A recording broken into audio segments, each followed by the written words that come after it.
민경채는 새벽이 되기 전에 자주 깼는데요. 어둠이 아직 걷히지 않은 시각에 입술에서 먼저 튀어나오는 이름이 늘 같았습니다. 미소라는 두 글자였고요. 스스로도 이해가 잘 되지 않는다고 했습니다. 분노와 억울함, 변명과 자책이 한꺼번에 몰려왔다가도 마지막에는 같은 말만 남았거든요. 저 여자가 내 친딸을 죽였다고? 아니, 내가 내 친딸을 죽였다고? 민경채는 그 말을 할 때마다 가슴이 조용히 갈라지는 느낌이 들었다고 했습니다. 사람들은 충격 때문이라고 했지만 정작 민경채는 자신이 무너진 이유를 누구보다 잘 알고 있었어요. 부정하려고 할수록 더 또렷해지는 사실이 있었기 때문입니다. 사흘 전으로만 시간을 돌려보면 이 거대한 붕괴의 출발점은 서류 한 장이었어요. 스텔라장이 최종 확인차 열어본 유전자 검사 결과에 스텔라장과 민세리 간의 조손관계가 성립된다는 유전자 감식 공식 서류였어요. 스텔라장은 그 서류를 보는 순간 온몸에서 기운이 빠져나가듯 어지러운 기분이 들었어요. 불과 사흘 전만 해도 스텔라장은 마음속으로 감사에 가까운 기도를 했었거든요. 죽은 아들 호세의 피를 이은 손녀를 결국 찾았다고 믿었고 그 믿음에 기대어 4년간 딸처럼 곁에 둔 루시아에게 차갑게 선을 그었습니다. 넌 이제 필요 없어. 내 진짜 가족을 찾았어. 스텔라장은 그 말의 울림을 아직도 정확히 기억하고 있었는데요. 그때는 확신이었지만 지금은 부끄러움으로만 남았습니다. 루시아는 그날 큰 소리를 내지 않았습니다. 억울함을 고함으로 밀어붙이지도 않았고요. 대신 아주 짧게 말했어요. 여사님, 우리가 4년 동안 함께 준비한 게 무엇이었는지 오늘만큼은 잊지 않으셨으면 합니다. 스텔라장은 그 말이 이상할 만큼 오래 귓가에 맴돌았다고 했습니다. 루시아는 혈통이라는 단어를 한 번도 꺼내지 않았는데요. 그 침묵이 오히려 스텔라장의 마음을 건드렸습니다. 누구의 피가 누구에게 흘러들어갔는지를 증명하는 서류가 곧 모든 진실은 아니라는 사실을 스텔라장은 아주 늦게 이해하게 됐거든요. 서류의 붉은 도장을 본 뒤에야 비로소 스텔라장은 공실장을 불렀는데요. 처음에는 분노를 확인하려는 마음이었고 다음에는 두려움을 덮으려는 마음이 섞여 있었습니다.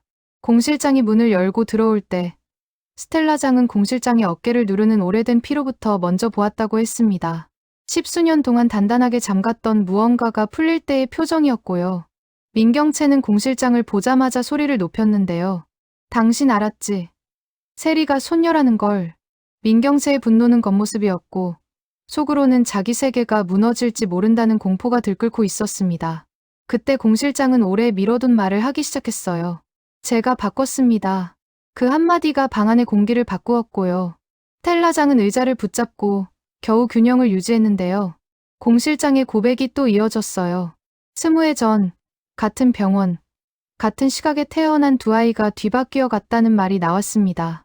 민경채의 아이가 백설이에게, 백설이의 아이가 민경채에게.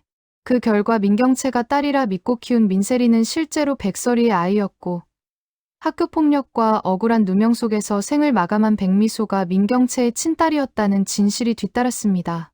민경채는 여기서 완전히 온몸이 굳어버렸습니다.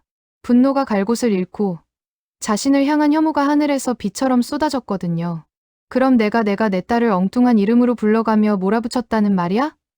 민경채는 그렇게 중얼거렸고 그 순간만큼은 누구의 말도 들리지 않았습니다. 그런데 공실장의 이야기는 거기서 끝나지 않았는데요. 더 오래된 과거가 조심스럽게 모습을 드러냈습니다. 40년 전 민가의 진짜 딸이 사라지고 공실장의 딸이 그 자리를 대신하게 된 일까지 이어졌어요.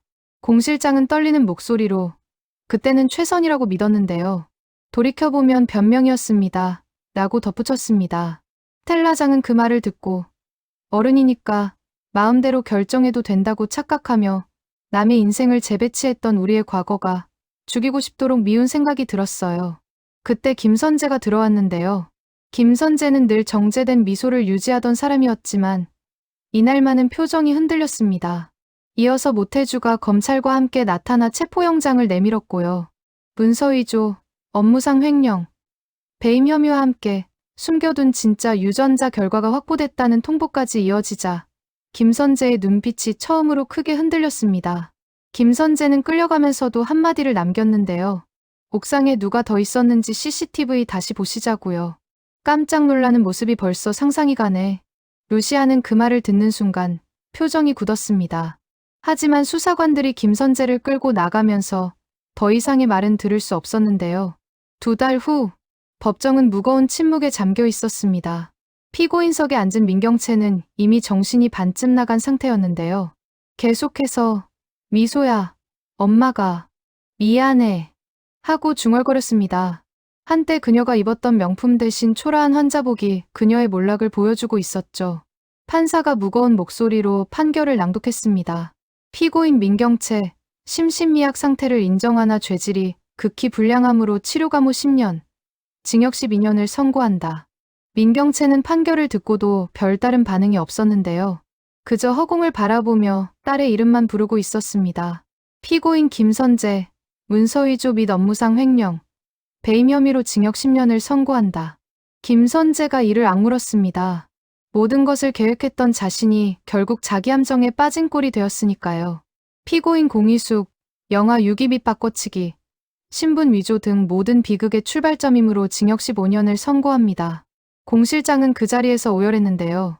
경채야, 미소야, 할머니가 잘못했다. 방청석에서 이 모든 걸 지켜보던 루시아의 눈에서 눈물이 흘렀습니다. 문태경이 그녀의 손을 꼭 잡아 이제 정말 끝났어요. 미소도 편히 쉴 수 있을 거예요. 스텔라장도 방청석에 있었습니다. 그녀의 카리스마는 온데간데 없고 죄책감에 짓눌린 노인의 모습만 남아 있었는데요. 미소야, 할머니가 너무 늦게 알아서 미안하다. 법원을 나오면서 루시아가 하늘을 올려다봤습니다. 구름 한 점 없이 맑은 하늘이 마치 미소의 순수한 영혼 같았는데요. 그때 모태주가 다가왔습니다. 누님, 수고하셨습니다. 이제 미소도 억울함을 풀었을 거예요. 고마워요, 태주씨. 루시아가 진심을 담아 말했는데요. 당신이 없었다면 영원히 진실은 묻혔을 거예요. 1년이 흘렀습니다. 민강유통 회장실. 이제 그곳의 주인은 백설이었는데요. 아니, 이제는 당당히 루시아라는 이름을 되찾은 그녀였습니다. 회장님, 백미소재단 연례보고서입니다. 문태경이 서류를 들고 들어왔는데요. 그의 손가락에는 결혼반지가 빛나고 있었습니다. 루시아도 미소를 지었습니다. 벌써 전국에 15개 센터가 운영되고 있네요. 미소가 살아있었다면 정말 기뻐했을 거예요. 스텔라장 여사님도 매일 센터에 나가서 봉사활동을 하신다고 들었어요. 문태경이 덧붙였는데요. 속죄하는 마음이겠죠. 루시아가 창밖을 바라보며 말했습니다.